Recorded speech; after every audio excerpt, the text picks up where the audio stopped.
from NJ.com. This is Talk is Cheap, a New York Giants podcast. We're talking Big Blue football all year round. Hey, Giants fans, and welcome aboard to episode 111 of the Talk is Cheap podcast. This is James Cratch with Dan Duggan. As always, Joe Giglio is not with us today. He had another thing to take care of. So let's jump right into it, Dan. Unexpected sort of the podcast, I think, this week.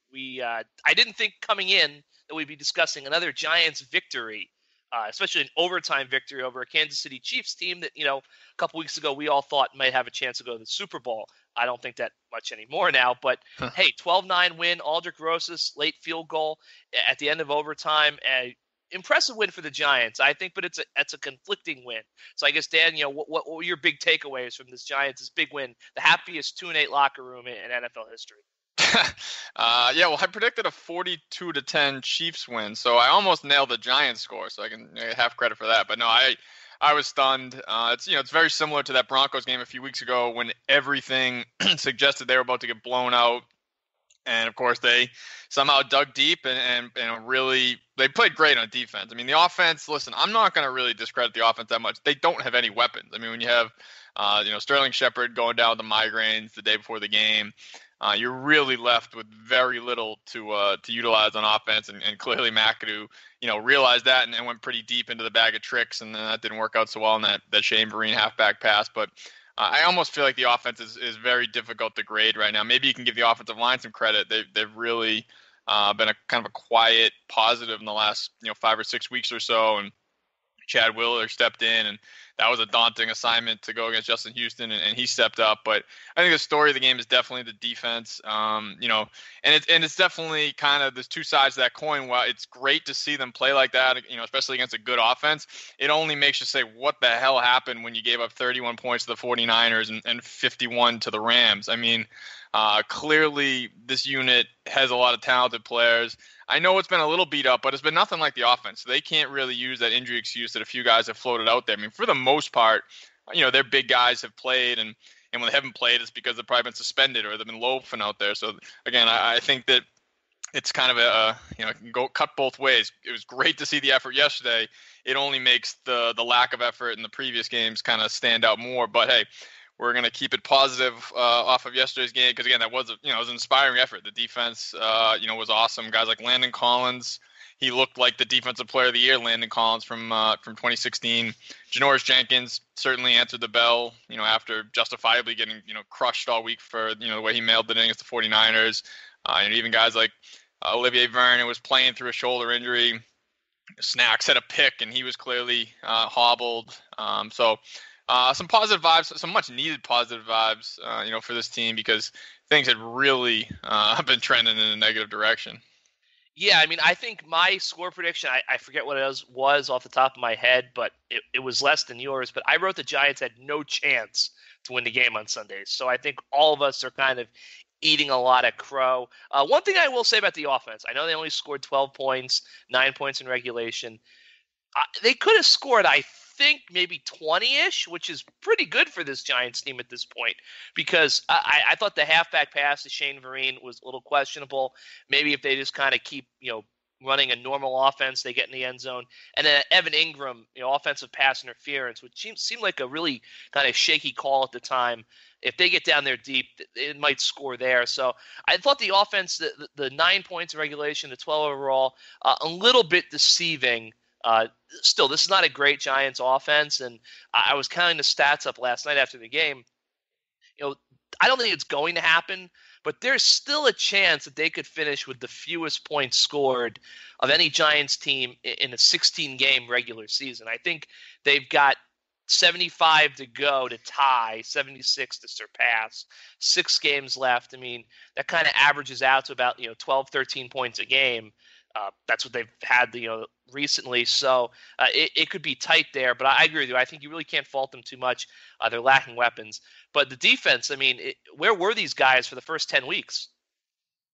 Yeah, no, that's the question, and I think we're not going to sit here and spend all day analyzing a win for a 2-8 team again, however inspiring it was, and rewarded the fans who did come out because clearly it was a tough sell to get them to come out.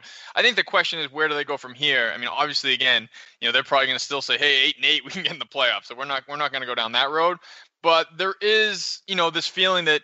Did they turn the corner in the sense that they finally had these heart-to-heart talks? McAdoo had the tough meeting on Wednesday, and there was a report that Eli, of all people, gave a fiery speech and pregame speech, and DJ Fluker said Evan Engram gave a real passionate speech on Saturday. I mean, that's all great. It's also about 6 weeks too late, but at the same time, we've been saying the last couple weeks there's still so much time left in the season, and to kind of paraphrase or steal a McAdoo comment that the script can still be changed.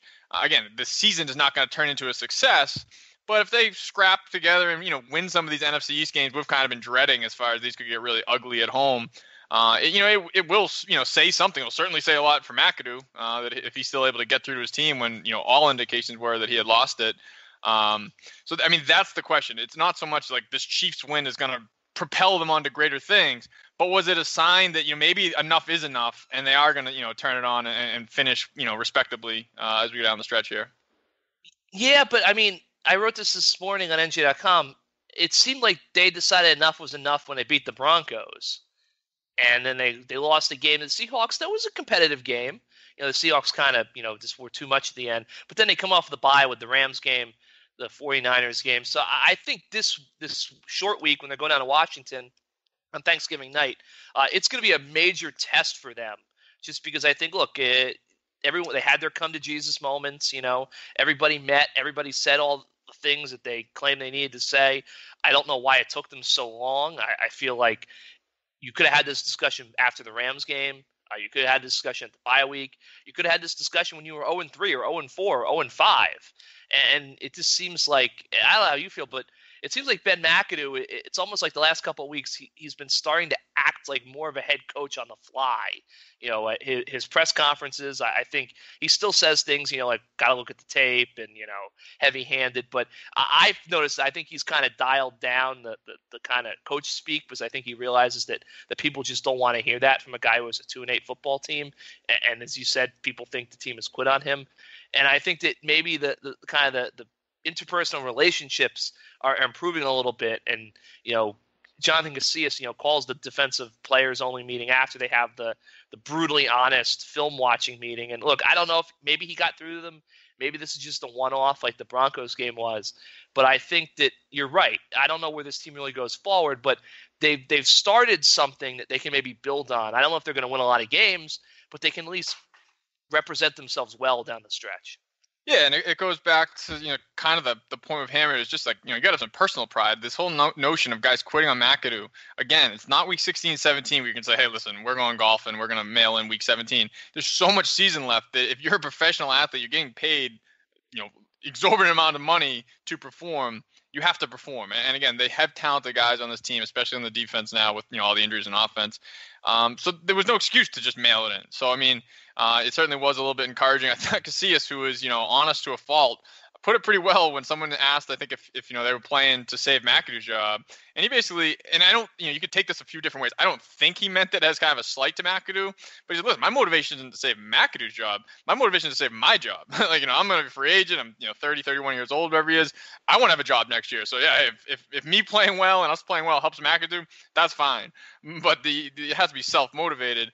And I think that's what you saw. I mean, again, a guy like Janoris Jenkins, the contrast from the way he played yesterday and the way he played against the 49ers was startling. I mean, it was a totally different player. Now, granted, that is the player we've seen for the majority of his time with the Giants. So as time goes on, maybe that 49ers game just kind of gets brushed aside as, a one-off aberration. But you can't sit there and say he played as hard in the 49ers game as he did yesterday. I mean, it's clearly was not the case. So, yeah, I mean, again, I don't think this is the springboard. Like you mentioned, the Broncos game was supposed to be a springboard, and then they, went out and lost 3 games by, large margins, coming out of that.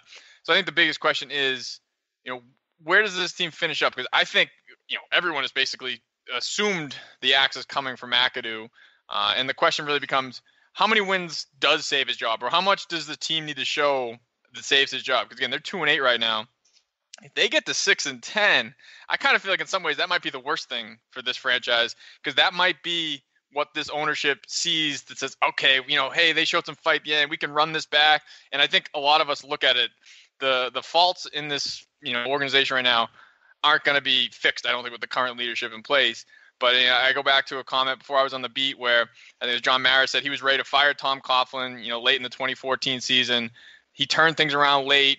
They still went 6-10, but he brought him back because he turned things around late. Well, then you just kick the can down the road 1 year, because clearly that wasn't the right decision, because they still went 6-10 the next year. So to buy in too much into what happens in the last couple of weeks in a season that's already over, I think is a mistake. But it's one this ownership group has already shown they'll make because they're loyal to a fault. So I think that's going to be the most interesting to see. How many wins do we start saying McAdoo might be safe?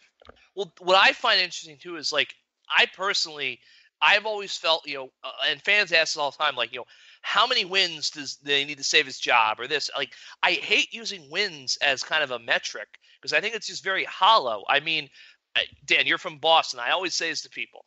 If you had told the Boston Red Sox in spring training 2003, you're going to get to Game 7 of the ALCS and lose an extra innings to the Yankees, and then you're going to fire Grady Little, they would have said you're insane.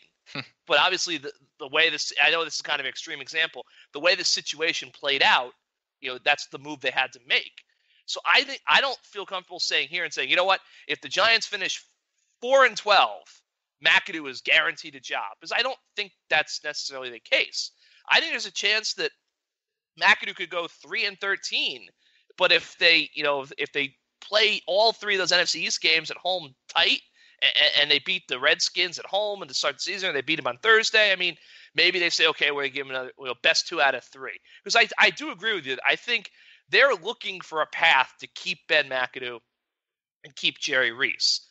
The question is, are they going to find that path? And I go back to another thing John Mara said after he fired Tom Coughlin in 2015.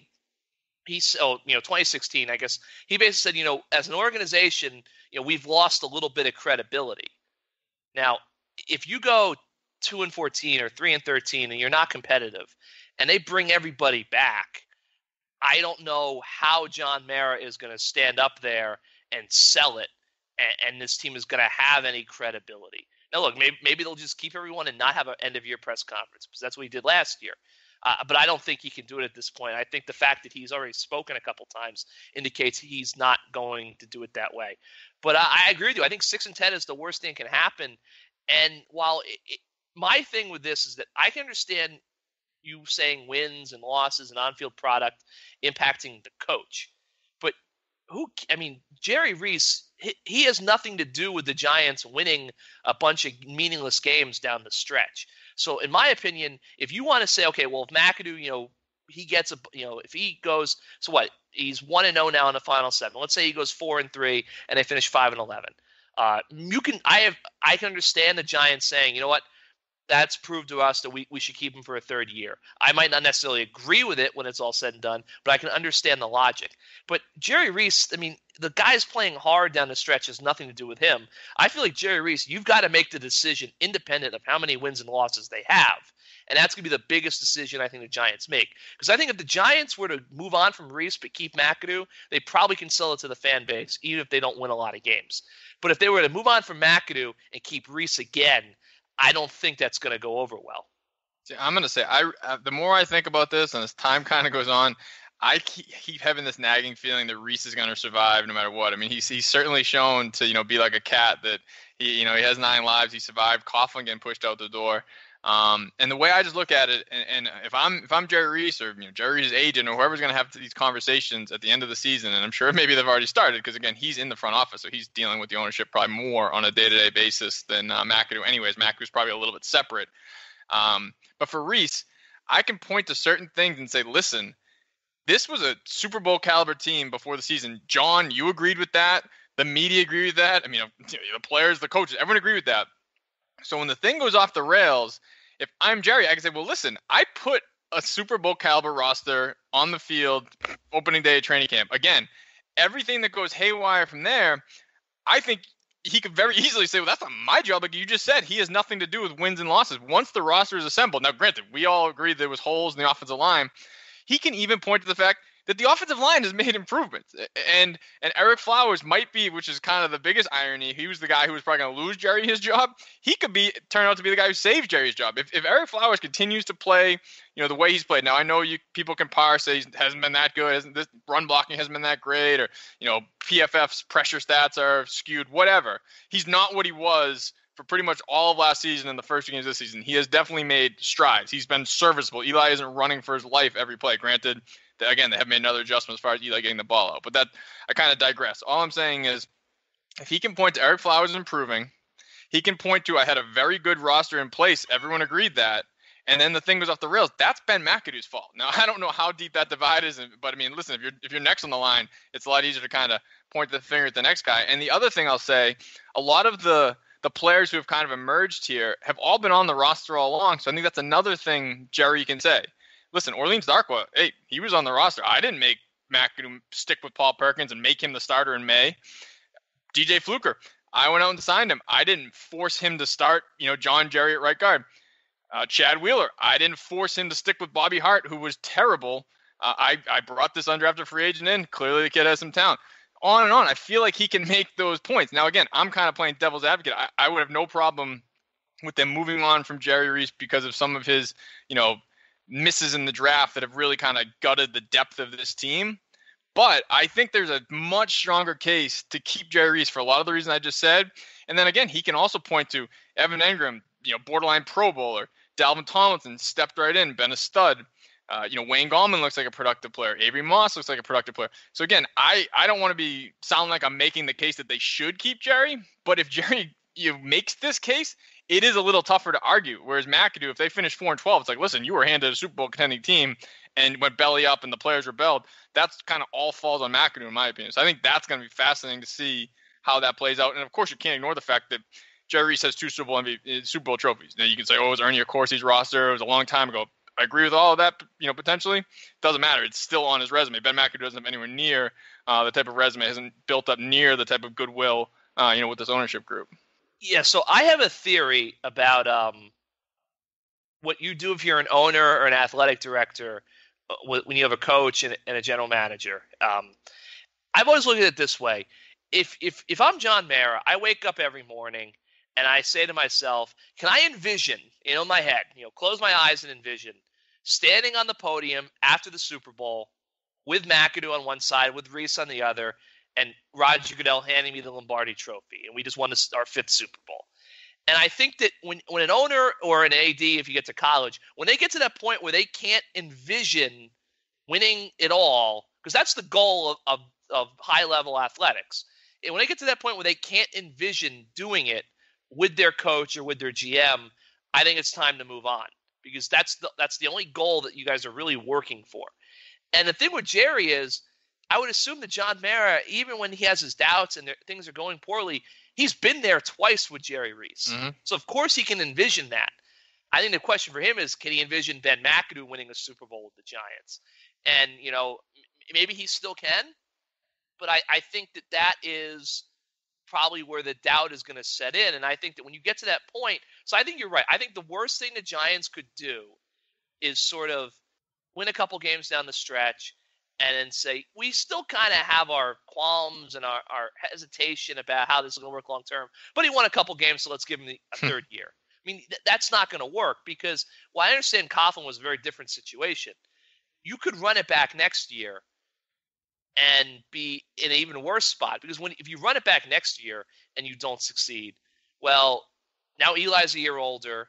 You still might not have the draft pick, because if they're going to run it back, they're going to try to reinforce this roster and be contend again.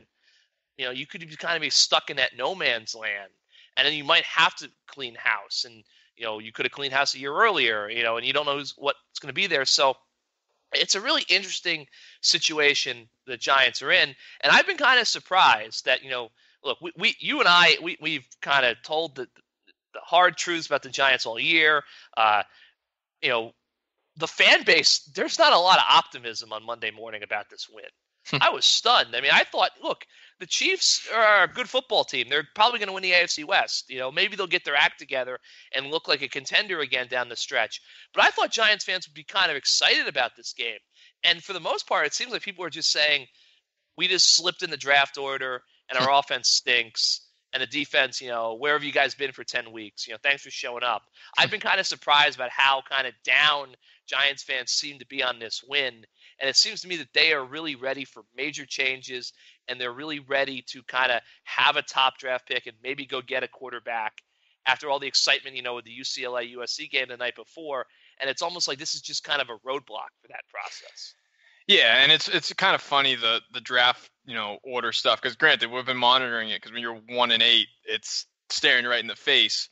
But now they got this win, you probably figure they'll scratch out another win or two. So, and the Browns don't show any signs of winning. The 49ers, that might have been their one game where they really read against the Giants. So they probably weren't going to end up with a top 2 pick anyways. Easy to say that now after that win. But so, does it really matter if you're picking 3rd or picking 5th? Of course, all things being equal, you'd rather have a better pick, but you can't really sit here and hand-wring over, moving a spot or 2 in the draft order unless it's going to be 1 or even 2. So I think fans, there's just too much time left to really, listen, if it's week 17 and a win moves you a spot and a loss would move you the other way, then I can understand it. But there's too much time left to really live and die with the results with the draft order in mind. Because listen, now they're 2-8. There's a bunch of teams within striking distance at 3-7, and the Colts might not win another game. So they could end up passing them.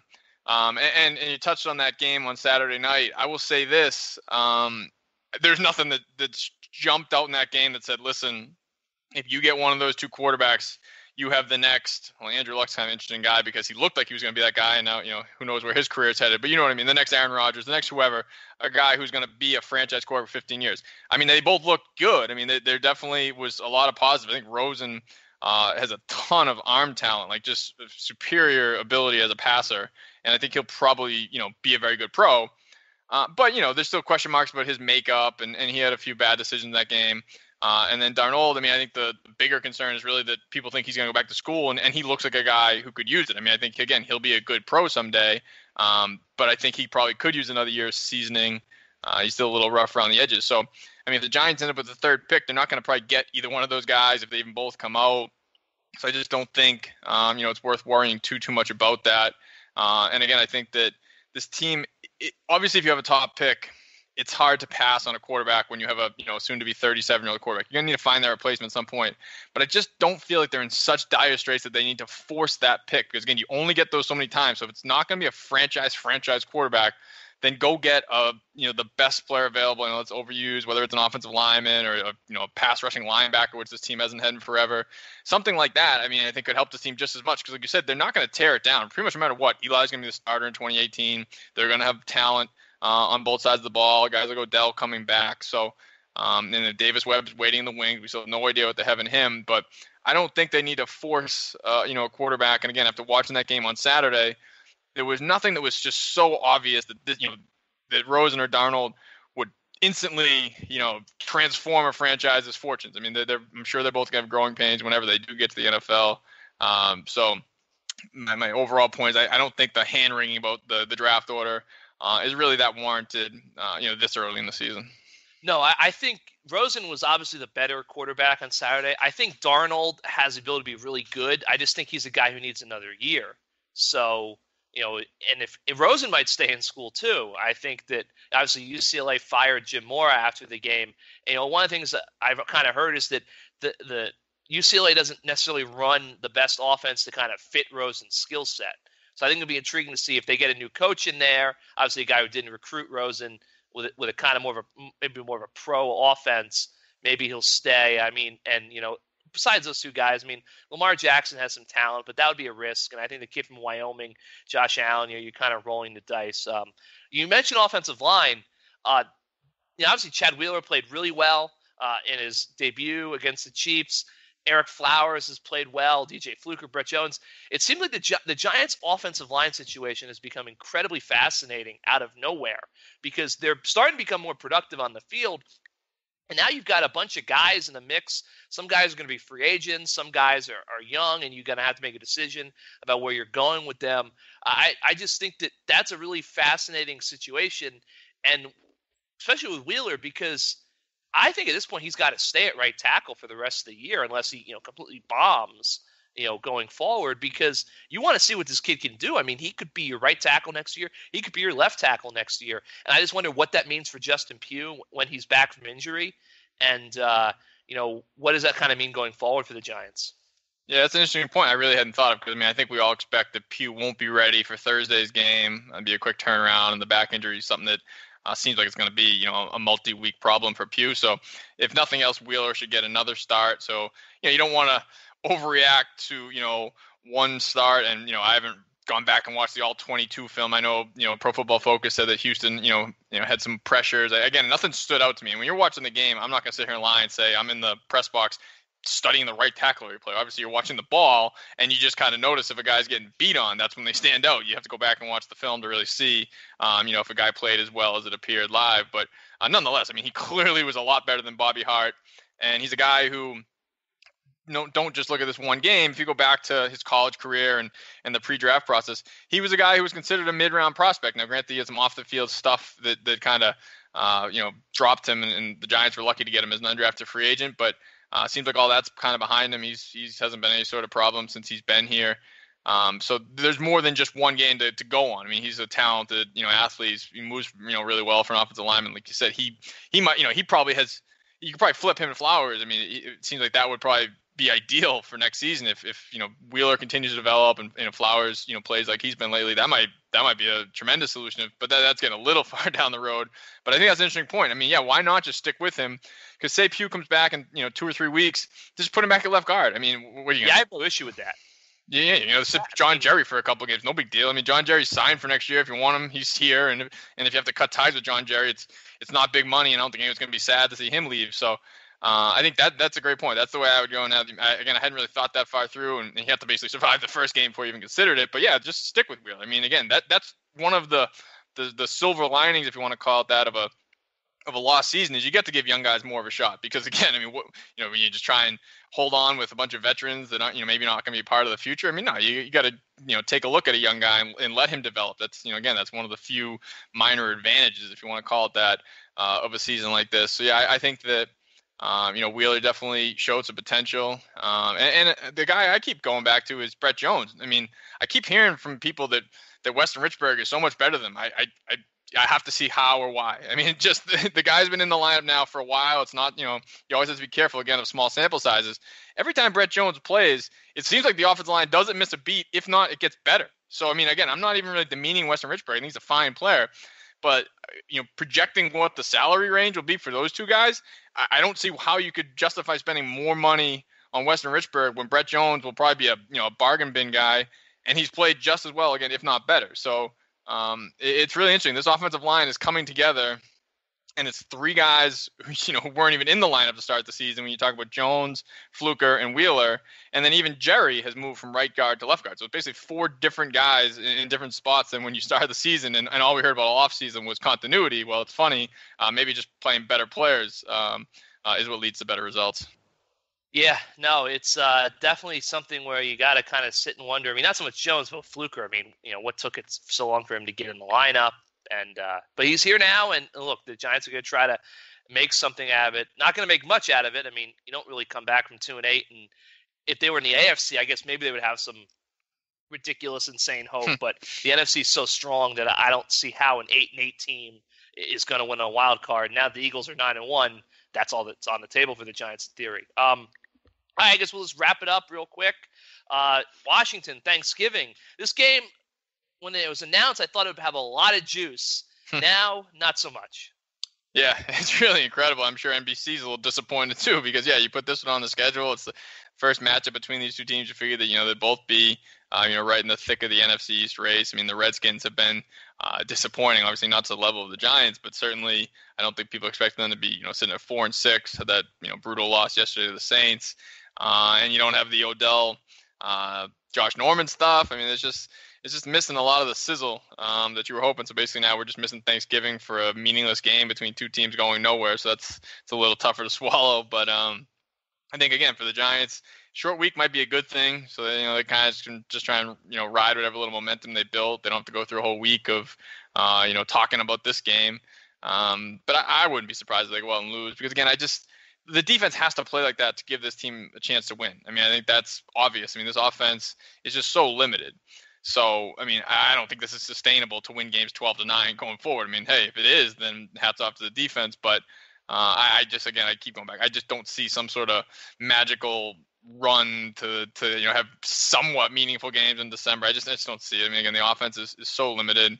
But maybe the light finally turn off for the defense, and they can at least be competitive, and those awful games against the Rams and the 49ers can be pushed further back into the rear view, and at least this team can compete. I think that's what everyone's gonna be looking for on Thursday night. Do they at least come out with the same sort of effort and enthusiasm? Yeah, and I think definitely because you have some banged up guys on the defense. It's going to be a short turnaround. We got to see what the injury report looks like. But I think this is it's not a put up or shut up game, but it's a chance for the Giants to kind of show that they actually maybe have turned a little bit of a corner. I know you really can't turn a corner much at 2-8, but I think it at least would be a sign that maybe this wasn't just a one-off, because it felt very much like the Denver win on Sunday afternoon. Everything everyone was saying, you guys buried us, and playing for McAdoo and all that, and it didn't really amount to all that much. And I think this is a game, look, national television, Thanksgiving, it's a special day for football. The Redskins are your oldest rival. I know that there's not a lot of buzz to this game, but it's still Giants Redskins. I think it's a game they got to show up.